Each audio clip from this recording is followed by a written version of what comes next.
चलिए अगली खबर का रुख करेंगे। इस वक्त की अगली खबर हमें मिल रही है भोपाल से। मध्य प्रदेश विनियोग विधेयक 2020 पारित किया गया है। सभी विभागों के अनुदान मांगों का एक साथ प्रस्ताव प्रस्तुत किया गया है।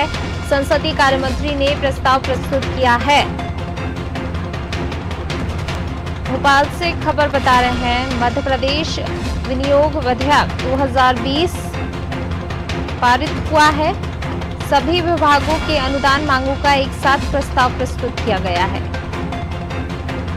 संसदीय कार्य मंत्री ने प्रस्ताव प्रस्तुत किया है।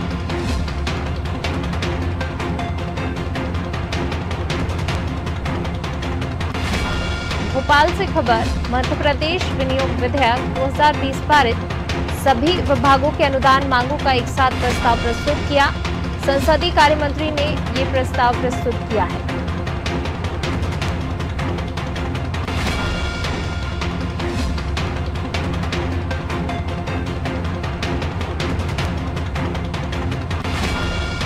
राजधानी भोपाल से आपको खबर बता रहे हैं, मध्य प्रदेश विनियोग विधेयक 2020 पारित किया गया है। सभी विभागों के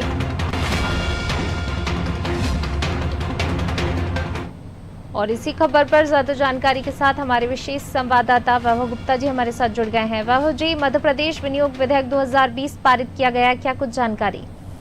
बिल्कुल, कोरोना संक्रमण के बीच आज विधानसभा का एक दिवसीय सत्र आयोजित किया गया। 11 बजे विधानसभा की कार्यवाही शुरू हुई। सबसे पहले दिवंगतों को श्रद्धांजलि दी गई और जिसके बाद सदन को 5 मिनट के लिए स्थगित कर दिया गया पूनम, और 5 मिनट के बाद फिर से कार्यवाही शुरू हुई, जहां पर अध्यक्ष द्वारा विधानसभा सदस्यता से त्यागपत्र दिए गए सदस्यों की सूचना सदन को दी गई।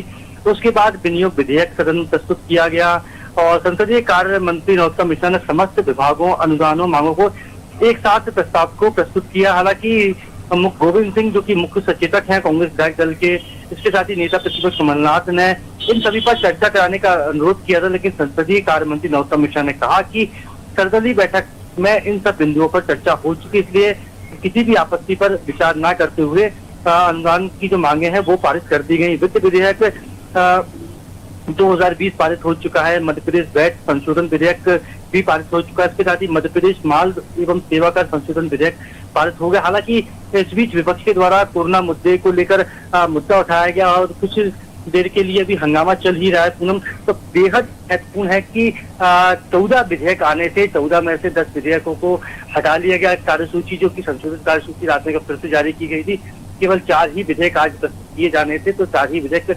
पारित हो चुके और इस वक्त बजट पर चर्चा चल रही है।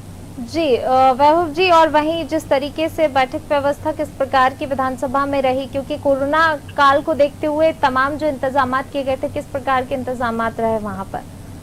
केवल 61 मंत्रियों को, मुख्यमंत्री को, नेता प्रतिपक्ष कांग्रेस और बीजेपी, इसके साथ ही अन्य दलों को मिलाकर केवल 61 लोगों को ही विधानसभा आने की अनुमति थी। बाकी जो भी सदस्य सदन की कार्रवाई से जुड़ना चाहता था उसको वर्चुअल तरीके से सदन की कार्रवाई से अवगत कराया गया, क्योंकि कोरोना काल चल रहा है। कोरोना के संक्रमण से भी जनता को लोगों को बचाना है, प्रतिनिधियों को बचाना है, और इस बीच सदन का सत्र भी आयोजित करना बहुत जरूरी हो गया था, ताकि मध्य प्रदेश की जो चीजें होती है वो सुचारू रूप से चल सके। और इस तरह से कानूनी जो प्रथा है उसके हिसाब से भी बेहद जरूरी था कि सत्र को बुलाना। तो कोरोना संक्रमण से प्रतिनिधियों को बचाने के लिए सदन में जो व्यवस्था की गई है, आमतौर पर जिस बेंच पर, जिस कुर्सी पर हम 2 से 3 लोगों को बैठते हुए देखते थे, लेकिन वहां पर केवल की बैठने की व्यवस्था इस बार की गई है, ताकि प्रतिनिधियों को कोरोना के संक्रमण से बचाया जा सके। जी वैभव जी, और इस बारे में भी आपसे जानना चाहेंगे, जो गाडरवारा से कांग्रेस विधायक हैं वो धरने पर बैठी थी, तो अभी इस बारे में क्या कुछ अपडेट है? सुनीता पटेल थी गाडरवारा से विधायक, को एक पुलिस अधिकारी की मनमानी का विरोध कर रही थी, उनके ट्रांसफर की मांग कर रही थी, इसलिए वो धरने पर बैठी थी। अंदर गांधी प्रतिमा के पास बैठी थी, लेकिन वहां तक मीडिया को जाने की अनुमति नहीं थी। कोरोना के संक्रमण से बचाने के लिए विधानसभा परिसर के बाहर ही मीडिया को रोक दिया गया है। तो फिलहाल उनके बारे में बहुत ज्यादा जानकारी मिल नहीं पाई है, लेकिन जैसे ही जानकारी होगी आपको अवगत कराया जाएगा। जी वैभव जी, शुक्रिया इस तमाम जानकारी को साझा करने के लिए।